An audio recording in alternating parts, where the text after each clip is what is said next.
tuna hi kurkilen IT road lang ha kona la deithen hin kho ipi ham longyal ipi ham tila hi kain sa di adang phabip to ananga yawin hin kho ipi ham longyal ipi ham longin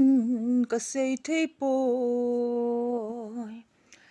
lunggel cham kim ang lai nei koi kalungin ado zo poi golo nangai lung ki hlem dam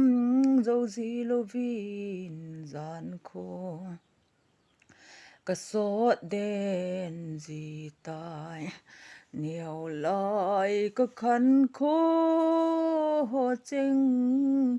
ka ngai nge jing sun khon ka gel jing zan khon ka gel jing lunggel jing kho a tho zo poi golo nangai lung ki hlem dam zo zi lovin zan kho ka sot den zi tai zan kho ka sot ting samang zal mai tangi zan kho ka sot ting samang zal mai tangi chung chol hla na va noya gen thei silung mong mon ka lenge mole hlangin ei hen hon zong le ki mu to jing hi te chol hla a thing se thei lo ka hin kho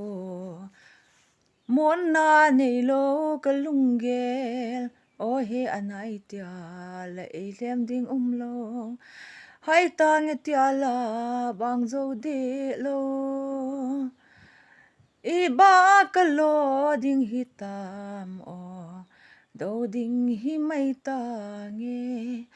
mon na nei lo ka lunggel hlem dam zo lo ka lunggel thing se thei lo ka hin kho chan chu he tuni ila sa hi chan chu hitan te tuni ila sa o akite dang dang hin sa de hin angai chi ovin so pite